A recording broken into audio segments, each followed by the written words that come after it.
Hello, everybody. Happy Thursday. Welcome to Boundaries Are an Embodiment of Love. I am waiting for Anna Jones. She is going to be joining me here today. I'm very excited to have this conversation. Anna and I are in a mastermind together, and we have been diving deeply into boundaries ourselves. And this brilliant conversation came forward a couple days ago, and stop it live with all of you. So invite anybody, tag anyone who can benefit from the discussion of boundaries. I'm going to be bringing forward what I brought up in our call so that we Yes. can talk through some of this, because it's fucking brilliant. And it's something that we're still kind of workshopping a little bit, right? Yes. And so it's a really beautiful opportunity to invite you guys into this discussion. So what were we talking about here? Okay, so what I brought forward was, oh, and hi, Anna. How are you? I thought you had already seen me. I was like, No, I knew you were here, but like I never greeted you. That's rude. So anyway, all right. Basically, this was the question, right, that we were like pondering and we want to continue talking about, which is this concept of like, all right, I know what my boundaries are. I know who I am and I know what I deserve, and my boundaries are in place. But then I also have this concept where I'm continually drawn to and working and focused on and intentional about fully embodying divine love. And so when I think about this, I'm like, okay, I have this boundary with this human, or I have this boundary for myself, right? That it gets expressed through my interaction with other humans. And then I think to myself, I'm like, okay, well, how would God respond to this? Or because God sees everybody as precious, and God is all forgiving, and God is able to like see through all the bullshit and be able to say like, okay, like you're meant to be of service here. And I think this is really cool because Anna brought up a good point around spiritual bypassing, which I think is brilliant, which is like, we can also say, we can also like justify staying in a situation that we aren't setting boundaries in because we're saying, oh, but this is what God would want me to do. Right? yeah. So I want to hear your thoughts on this too, and we can just kind of like go back and forth. I actually have so many thoughts on this because, first of all, there's so many layers to oneself, right? There's so many layers, like we were talking on our call again on Tuesday. Yeah. And I think that we think we know what our boundaries are until something new or something different, disguised in a like a non-threatening way, Yeah. comes in and is just like poses this question, right? Like, do I stay, and not even like a romantic relationship, in any relationship, and just like any form, friendship, family, romantic relationship, do I stay because I am love, we are all one, and da da da da da, all that stuff? Or do I say thank you, but no thank you, and I go my own way? I think that we can do both. Yeah. I think that we can do both, and I think a lot of times we justify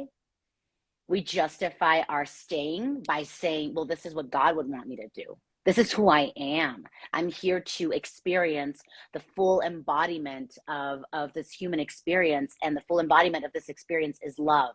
And so how can I expand into this, and how can this, and we end up making decisions that in the long run, I believe I've seen it in for myself, and I've seen it in other people, clients, friends, family members, that is the excuse, that we're doing it for another reason, but in reality we just really want to stay because we're fucking addicts. and Right. we we're using it as an excuse to try and save this person. At the end of the day, it ends up being an ego thing. We stay because we think that this person needs us, and we are the ones that can save them. But I mean, you and I, and people who are watching this, whether you're live or on the replay, you might have an idea if you look back at certain patterns, at certain people, friends, family members, whatever. You know that you cannot save anyone.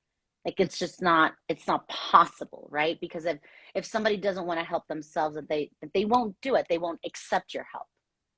Well, yeah, and it's also very disempowering to them, right? You're taking away the lesson that they are meant to learn and that they are meant to move through for that. for sure. And it's interesting because like when I think about this, I'm like, okay, because I was workshopping this on Tuesday when we were talking about it, in my own relationships. And it's like, okay, so I embody that divine love. And I'm like, okay, I'm going to see this person through the eyes of love. I'm here to be of service. I'm going to be of service. And so for me at that point, I make that decision and I act accordingly. And then I listen to my body and my emotions and what's coming up in my field in terms of how that's going for me, right? So it's kind of like, okay, I'm going to do this. I'm going to be of service. But then if I keep getting like smacked in the face, right, from the other end, I'm going to be like, okay, I can still send this person love and hold them in high esteem and still release them with love. So I'm holding that boundary, but I'm still serving them, but not directly. Yes.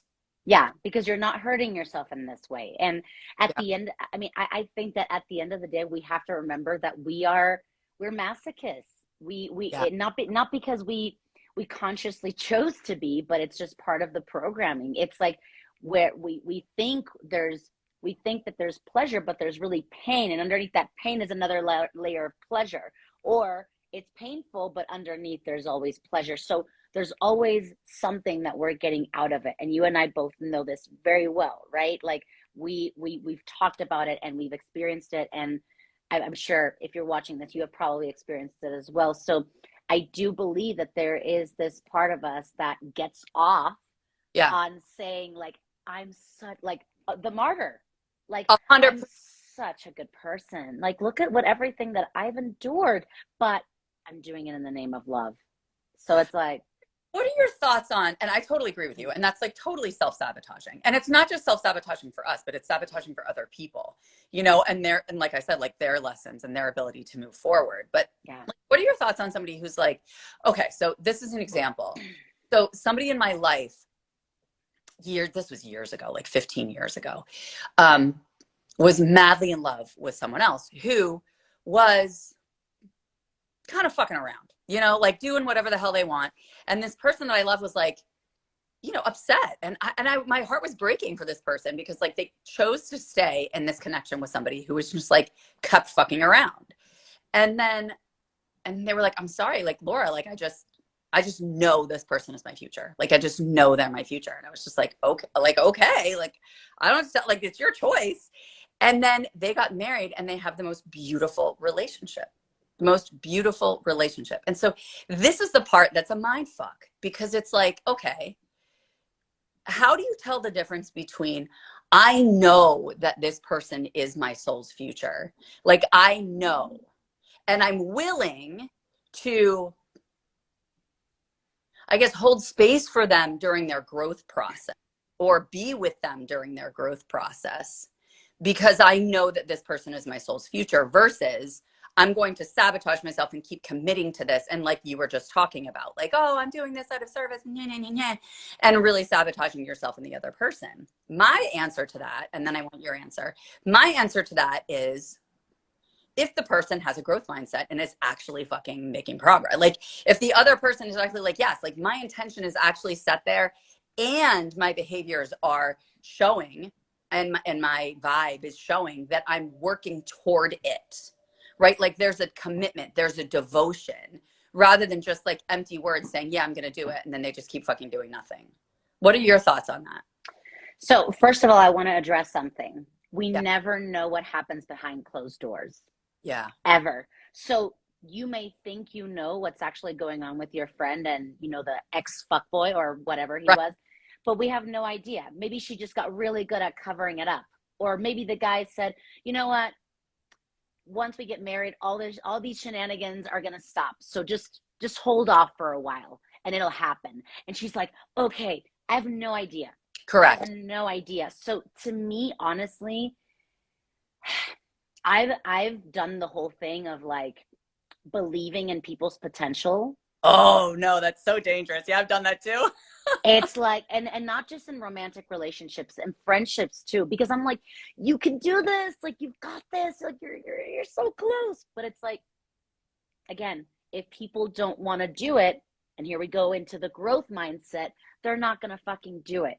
So to me, I I just I don't believe in suffering, or, like, let me just put up with, my person's shit while they get it together, because they have potential.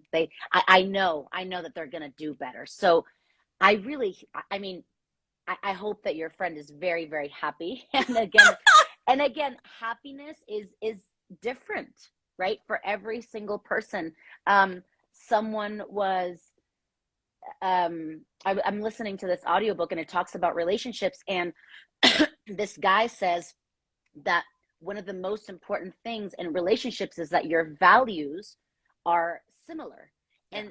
And this is such a mind fuck, because like, boundaries is one word, but it has so many different levels. Like, Yeah. there are people that have super strong, solid, like, rigid fucking boundaries, like, all across the board, which I'm not, like, a huge fan of, because then you don't leave any space for the unknown, for Yeah. the surprises, for the magic.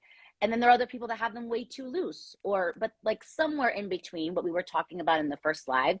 It's like this dance, right, with like different people, and different people have different boundaries. Absolutely. Like, you're going to have different boundaries with your parents that you have with your children, or with friends and your spouse or your lover, whatever, right? So this guy says, this woman, this partnership, this woman would constantly get, like, I don't know if, like, humiliated is the right word, but the husband would constantly be like super rude to her in public, like, not berate her, but like speak to her in like a very not nice way. And so when they went back home, she would see this soft side of him. And Mm. he was very vulnerable with her, and this and that. And so that, for her, what they had behind closed doors was enough to stay with him, Yeah. because she thought, wow, he really loves me to open up and be vulnerable in this way. And even though he shames me in public, I choose to stay with him because this is enough for me. So at the end of the day, we accept the love we think we deserve. Yeah. And that's something that you have to choose for yourself. I see some people asking some questions here. Yeah. I tend to reassess my relationships when I feel needed. And she also asked, are your boundaries ever perfect? No, I mean, the boundaries I think are ever evolving, right? I mean, I know for me, every single time I level up in my own sovereignty and my own understanding of who I am, my own self intimacy, it's entirely, boundaries are always involved. Like, boundaries always shift, they always morph, and that's a good thing. And what was the other thing she asked or Are said? boundaries ever perfect? No, she said, I tend to reassess my relationships when Mm. I feel needed. What do you mean by that, Robin? Tell me what you mean by that. Like, do you have a question around that? Um, One of the things I wanted to touch on was what you were talking about earlier, which is like that putting faith in other people's potential, right? And like banking in other people's potential, which is like super dangerous, of course, because that's the other thing. So you say, all right, I'm going to stay with this person as they work through their shit because I know they're working on it and I believe in their potential. Um, you also have another option, which is to say, which is actually more faithful and trusting, which is, I trust and have faith that absolute, like, I believe in you. I believe in the human condition. I believe in the human spirit and its resiliency. And I believe in your ability to do whatever the fuck. Like, you're awesome.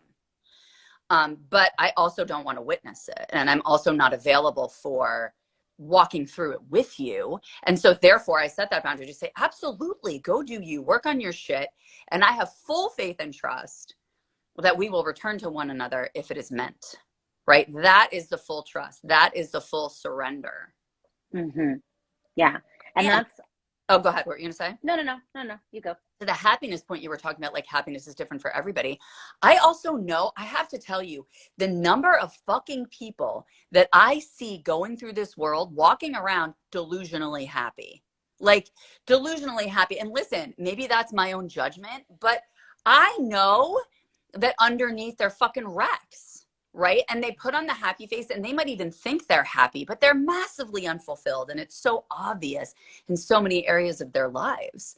And so it's also got to be an intention that you desire happiness and that you feel like you deserve happiness. Just like you said, like we receive the love we feel we deserve. Yeah. Yeah, absolutely. And at the end of the day, I mean, this is a total cliche, but happiness is a choice. Yeah. If you're somebody that's in a constant complainer, if you're somebody that's always looking for the challenges in life, the obstacles, like what, like shit's gonna hit the fan, you're always like in survival mode. You can't really be like, today I'm gonna choose and just be happy, because you're too focused on like what's coming, what's next. Life, life's so hard and people are shit and this and that, like I hear this not all the time, but through a lot of people, like, this world is just getting crazier and crazier. And I'm like, but there's no channel that broadcasts all the amazing things that are happening amongst us, right? There are very few media outlets that say, like this wonderful thing happened, or so many babies were born today, or so, like it's always like tragic and all these things. But there is a point to that, because the media wants to keep us in anxiety and in fear and in anger. So how can we don't even have time to think about boundaries, because we're still in that space of survival of like, no, if I say no to this person, I'm going to get exiled from the tribe. And that's like the brain from thousands and thousands and millions of years ago that is still on survival. It's like, if my tribe doesn't like me, if my tribe doesn't approve of me, if my tribe thinks I'm the weakest link, I'm going to be asleep. They're going to fucking leave me in the middle of the night and I'm going to die. So, yeah. And that's why I think it's so important for us to make those decisions about what our boundaries are. This is one of my favorite exercises is making a list of what you are and what you are not available for, but not from a space of ego, and not from even sinking into your heart space, because your heart space is connected to your freaking nervous system, and your nervous system is exactly what you just described, freaking, interlaced with all of these stories and conditioning and shit like that from the past, right? And so it's being able to say, here's my list, but I'm co-creating this list with God. I'm co-creating this list with the universe, with my soul, with my higher self, whatever you want to call it, right? What are you available for on your soul's path? What are you not available for on your soul's path? Not this like, oh, I'm not available for this because I'm fucking pissed off because this douchebag was rude to me, right? Like, Yeah. not from anger or spite or but from a space of like, what am I available for on my soul's journey? What serves me to forward my mission so that I can do the work that I'm meant to do in this world, and what does not? Yeah. And I think that what you were saying right now, about the douchebag, it's not about that one individual person. It's like, how did that person make you feel? You can write like, this is what I'm not available for, because I'm sure that hasn't been the only person that, if this is like because these are patterns, right? I always find people that when there's an issue with boundaries, it's like, I always get taken advantage of. And it's like, no, bro, it's not that you always get taken advantage of. It's that you have a pattern. And I mean, you and I can probably spot this like from a mile away, when people are like, when we want people to do something nice for us and this and that, I'm like, are you taking all the fucking space up? Yeah. Because if you're giving, you're not letting any space to be created for receiving. And that is a huge people pleaser thing. It's like, but we need to understand that these things are not coincidental. These things are not like, this just keeps happening to me and I don't know why. It's like, bitch, it's because you are in this pattern. Yes, we teach people how to treat us. I say that all the fucking time. And I'll get a pattern of the douchebags or something. And I'm just like, all right, Laura Mazzata, where the hell, like, where are you allowing this? Your energetic boundaries are clearly open to receiving this. And they're not only that, they're magnetizing this shit. Yes. So it's about me, right? Like looking at myself and being like, okay, let's look into, this is serving a purpose for me. What is the purpose this is serving for me, so that I have that clarity, so that I can not only understand myself better, but offer that to myself outside of this lovely pattern that is not going to benefit me long term. Yeah. And that's why I before we jumped on this call, on this live, I expressed to you, I think that boundaries truly are an embodiment of love, Yeah. of divine love, because would God, higher self, universe, whatever, anything that's greater than you, ever want you to feel miserable? Ever want you to feel like you're in sacrifice all the time and that you're putting other people's needs before you? Fuck no. Yeah. So boundaries, I think they're such a trendy word, but I don't think we've gotten the real concept of this. When boundaries are love. No, and I love what you just said too, because like what came up was like, okay, so if I really want to be the embodiment of divine love, where am I in that equation? So if my embodiment of divine love is always giving it to other people, am I really embodying divine love if I'm not receiving it for myself? That's kind of fucked up, right? Like, why am I the exception? Yeah, yeah, exactly. And that is a very like biblical thing. It's like a very like I feel a challenge. Yeah, Deb, it can be a challenge. It Yeah. can be challenging if this is something that you've never done before. On the other live, we had someone say like, "Oh, so you can actually talk to your mother about what you feel, about what you need, about what these things, right?" Ideally, it would be beautiful if we could, but the thing is, not everyone has the capacity to hold space for us. Not everyone has the capacity to listen to us, to be there with us. So I'm gonna do the image that I did on the mastermind call, Laura, because this is us, Oh yeah. right? And so I really love this concept, because at the end of the day, whatever relationship you're in, it doesn't matter. You are always responsible for you. So this is you. And it's like, I lean in with my friends, I come back to me. I lean in with my family, I come back to me. I lean in with my partner, I come back to me. So I'm like leaning in, but I'm not collapsing and unplugging from myself and Yes. unplugging from my center, because then I'm not, I'm like, I don't want to be responsible for me. Boop. And Yep. I throw myself at anyone that I see like coming, because I don't want to take care of my shit. And that's also Yep. not fair. No, you're totally abdicating responsibility. You're putting pressure on the relationship. It sabotages the relationship, the other person, and you. Yes. Fucking brilliant. Yeah. Yeah. Yeah. You want to challenge, Deb? Sign up for our Activate Your Boundaries Masterclass. Yeah. Next week. It's Yeah. 1 at 1:11. It was scheduled for like what, last week? I can't even remember when it was. Yes. And I lost my 19th. voice. You can tell I'm still sick, but I lost my voice, but now I'm back, baby. And I'm so excited because we're doing it on 11/1 at 1:11, and angel numbers like really just make me the happiest human. So I'm super happy about that. But the link is in both of our bios, so you can check it out. But we are also going to be going live here on Monday, right, Anna? Yes. Monday. We're Yeah. doing a final live before the activation. Yeah. So, but this is a serious, deep, freaking energetic activation, dudes. You can read all about it through our links. You can also just reach out to us and ask us questions too, and kind of what's coming up for you. But thanks for joining us. Anna, you have anything else to say? No, what you said was exactly what I wanted to say. That this is what we're gonna have next Tuesday. Yes, it's a Tuesday. Yeah. It's already in you, right? Yeah. That potential is already in you. So you're just gonna activate it. You're just gonna remember that it is already a part of you. That's why we are doing these like activations. Yeah. Because you are gonna get fucking activated. And once you get activated, it happens so fast and so quickly. It's like a transformation. Life just needs to catch up. That's really all it is. Yeah, and it's so much more empowering. It's not like, oh, we're diving into all your deepest, darkest and healing all the shit. No, we're activating your power, dude. Like, we're activating what already exists within you, and we're not telling you to do it our way. We're going to help you do it your way, you know, because everybody's got their own way and their own, like whether you're dealing with boundary issues in one relationship or across the board or with yourself, that's a whole nother freaking conversation. Boundaries with yourself, right? Whatever's meant to be integrated is what's going to get activated. So anyway, come join us. Yeah. Click the links Yes. and we'll talk to you guys. Have a good Yes. day. Bye. Bye.